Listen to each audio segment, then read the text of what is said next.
Alrighty. So, I didn't forget something with corresponding angles. This is actually the next unit that we're going to cover, which is the alternate angles. Now I'm going to focus specifically on alternate interior angles. But everything that I'm saying about alternate interior angles also applies to alternate exterior angles. If you remember, if we're talking about interior versus exterior, you have to have two sets of parallel lines in order for these equalities to work. So what you're going to do, you're going to have two parallel lines and a single traversal. If you have alternating angles, let's say exterior angles, what it means is that this is exterior, this is interior, and so this is exterior also. The interior versus exterior is where the angles are relative to the parallel lines. So are they interior or exterior? All right. Alternating means that they're going to be on one side of the traversal, and then its complement is going to be on the other. Now I say complement not in terms of like complementary angles that they add up to 90. I mean complement as in they belong together or they go together. So alternate exterior angles, if I pick this one and I want to say that I'm looking for its alternate exterior angle, it's on this side of the traversal, so it's going to be its alternate is going to be on this side of the traversal, and I'm looking for exterior angle, so it's going to be this one. So when you're looking for alternate angles, you're looking on one side of the traversal on one line, and then the other side of the traversal on the other. And it's the same thing with interior lines. So if I'm looking with, So if I'm looking at alternate interior lines, which is what we're going to be doing mostly today, if I'm looking at alternate interior lines, I'm going to say that I'm going to look at angle C. Angle C is on this side. It is an interior line. So it is an interior angle. So if I'm looking at C as an interior angle and I want to find the alternate interior angle, what that means is I'm going to go to the other side of the traversal and I'm going to find the first interior angle that is on the other parallel line. So in this case it's going to be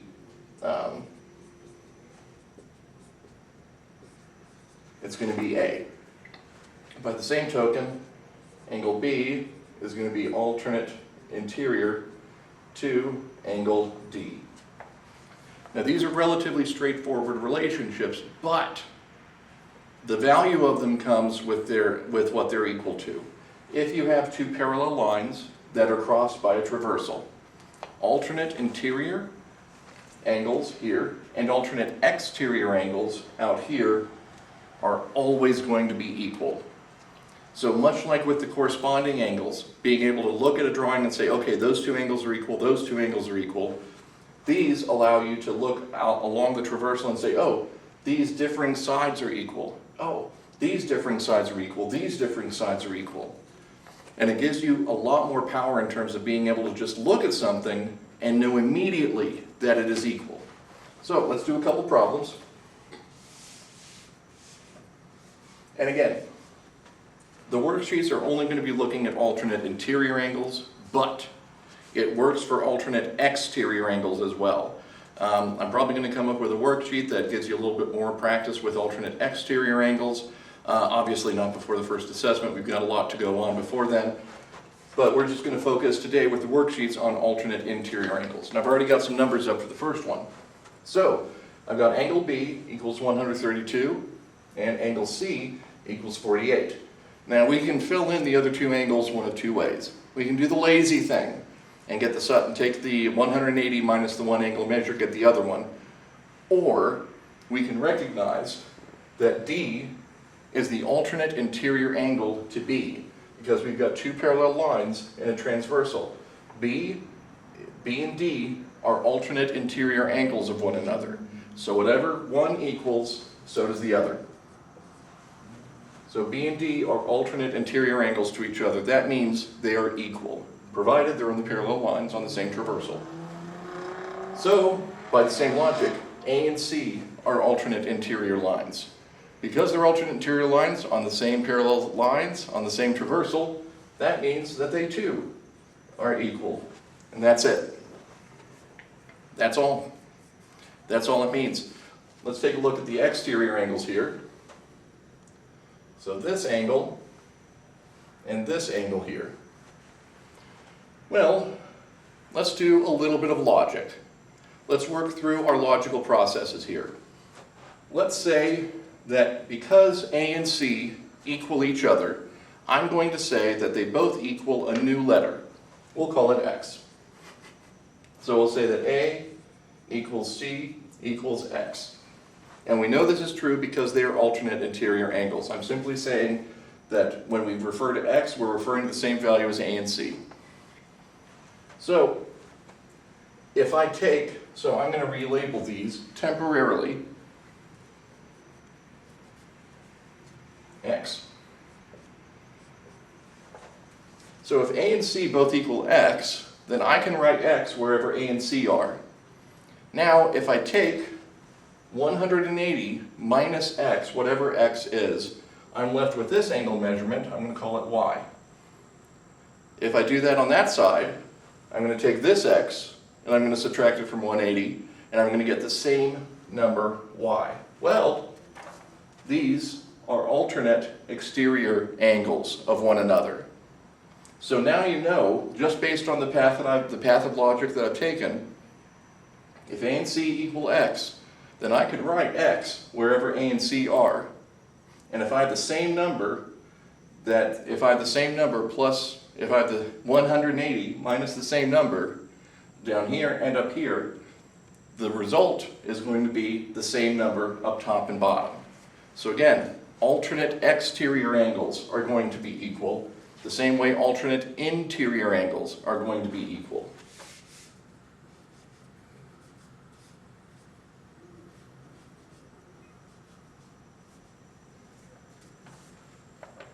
There we go.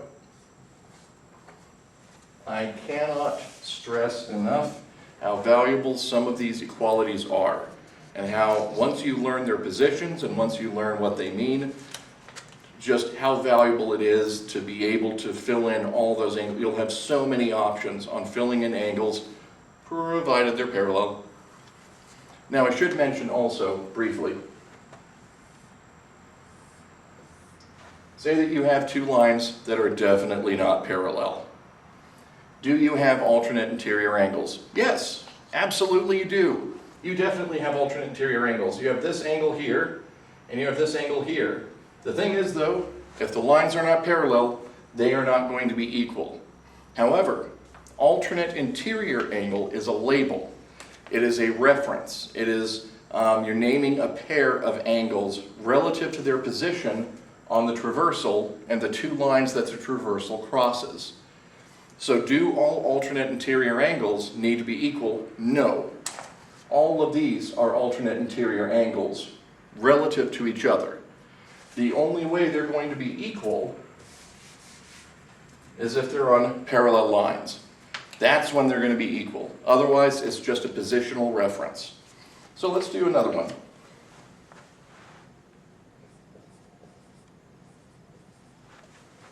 All right, so angle C is equal to 120, angle D is equal to 60. Well, that checks out. 120 plus 60 equals 180. They're clearly supplements of each other. Oofa. Well, now what do we do? I mean, I can't use corresponding angle. I mean, I could use corresponding angles. I could say that C is in the southwest corner of this traversal, so C must be equal to the southwest corner of this traversal. And if I subtract 180 from C and D, I mean, you can do it. It'll take some time, and it's a little bit more calculation heavy, and you need a lot more of a logic path. Or you just remember that C has an alternate interior angle A. And so C and A, well, obviously not to scale. So C is equal to 120, so is A, because they are alternate interior angles. Same thing with B and D. We know what D is, again, obviously not to scale, but we know that D is equal to 60. B is the alternate interior angle to D. So B is also 60. So again, this is an incredibly powerful tool, an incredibly powerful resource. Remember when we started this unit, and I said the very first day that we were going to start with a vocabulary dump, and it was a pretty intense vocabulary dump.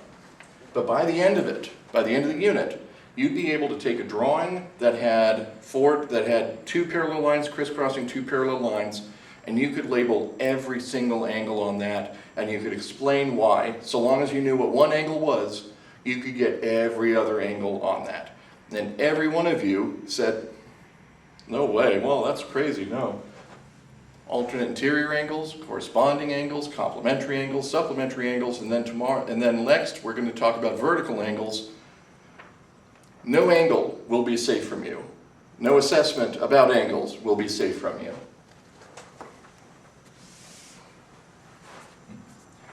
But let's talk algebra. Because it's a relatively straightforward process, I'm only going to do one problem. I'm only going to do one problem because, like I said, it's a relatively straightforward process because, again, once you know what one position is, you know what the other one is immediately just by virtue of the fact that they're alternate interior angles or alternate exterior angles, but all my examples are alternate interior angles. So let's take a look here.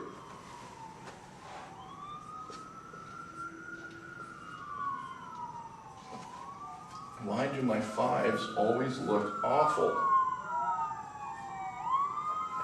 All right, got a little bit of noise outside, but it's worth it for some cool air in this room. All right.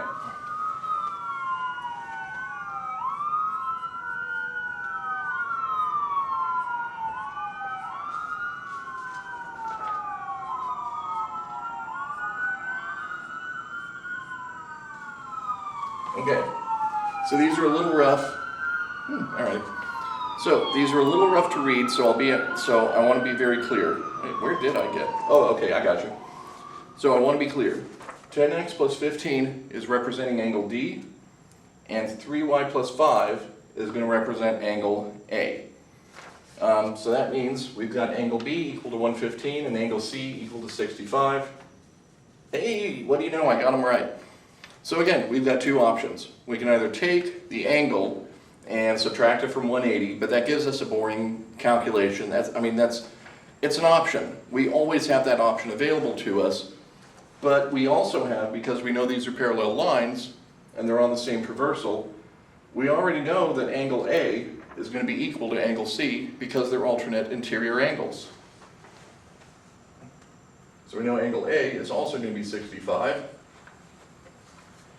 And we know what angle B is, it's 115. And because it is an alternate interior angle to D, again, alternate interior, it's interior between the two parallel lines.